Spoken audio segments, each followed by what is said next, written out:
Hi ನಮಸ್ಕಾರ, welcome back to the mini log after a long day. So ಇನ್ಮೇಲಿಂದ mini logs daily update ಮಾಡ್ತಾ ಇರ್ತೀನಿ Instagram plus ಯೂಟ್ಯೂಬಲ್ಲಿ irregular ಆದರೂ ಇನ್ಸ್ಟಾಗ್ರಾಮಲ್ಲಿ you can follow me.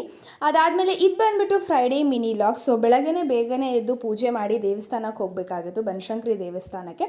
So ಆ ರೀಸನ್ಗೆ ನಂದೇ ಪೂಜೆ ಕೂಡ ಆಯಿತು. ಮುಗಿಸ್ಕೊಂಡು ಅರೌಂಡ್ ಒಂದು 6:47 ಅನ್ನಷ್ಟರಲ್ಲೇ ಮನೆ ಬಿಟ್ಟು ದೇವಸ್ಥಾನಕ್ಕೆ ಹೋಗಿದೆ. ಇವತ್ತು ಊರಿಂದ ಜ್ಯೋತಕ್ಕ ಹಾಗೆ ಸಿಂಚು ಕೂಡ ಬಂದಿದ್ರು. ಅವ್ರ ಹತ್ರ ಸ್ವಲ್ಪ ಹೊತ್ತು ಮಾತಾಡ್ಕೊಂಡು ಕುತ್ಕೊಂಡು, ಅಕ್ಕ ನಮಗೆ ಬ್ಯಾಂಗ್ಳೂರ್ಗೆ ಏನೇ ಬಂದರೂ ಬರೇ ಕೈಯಲ್ಲಂತೂ ಬರಲ್ಲ, ಏನಾದರೂ ಒಂದು ತಿಂಡಿ ಮಾಡ್ಕೊಂಬರ್ತಾರೆ, ಇಲ್ಲ ಕರ್ಜಿಕಾಯಿ ಮಾಡ್ಕೊಂಬರ್ತಾರೆ, ಜಾಮೂನು, ರವೆ ಉಂಡೆ. ಈ ಸಲ ಬಾದಾಮ್ ಪೂರಿ ಅಂತ ಮಾಡ್ಕೊಂಬಂದ್ರೆ ತುಂಬ ಟೇಸ್ಟಿಯಾಗಿ ತುಂಬ ಚೆನ್ನಾಗಿತ್ತು. ಅದಾದಮೇಲೆ ದೇವಸ್ಥಾನಕ್ಕೆ ಹೋಗಿ ಇದು ಮೊದಲನೇ ವಾರ ನಿಂಬೆಹಣ್ಣು ದೀಪ ಹಚ್ಚಕ್ಕೆ ಸ್ಟಾರ್ಟ್ ಮಾಡಿದ್ದೀನಿ. ಇದ್ರದ್ದೇ ಸಪ್ರೇಟ್ ಲಾಂಗ್ ವಿಡಿಯೋ ಶೇರ್ ಮಾಡ್ತೀನಿ, ನೀವು ಅಲ್ಲಿ ಡೀಟೇಲ್ ಆಗಿ ಫುಲ್ ನೋಡ್ಬೋದು. ದೇವಸ್ಥಾನದಲ್ಲಿ ದರ್ಶನ ಮುಗಿಷ್ಟಲ್ಲ ಅರೌಂಡ್ 8:40 ಆಗಿತ್ತು. ಮುಗಿಸ್ಕೊಂಡು ಹಂಗೆ ಆಫೀಸಿಗೆ ಹೋದೆ. ಇವತ್ತು ಅಷ್ಟಾಗಿ ವಿಡಿಯೋ ಕ್ಯಾಪ್ಚರ್ ಮಾಡೋಕ್ಕಾಗಿಲ್ಲ, ಚೂರು ಎಕ್ಟಿಕ್ ಡೇ ಆಗಿತ್ತು. ಇಷ್ಟ ಆಗುತ್ತೆ ಇವತ್ತಿನ ಮಿನಿ ಲಾಗ್.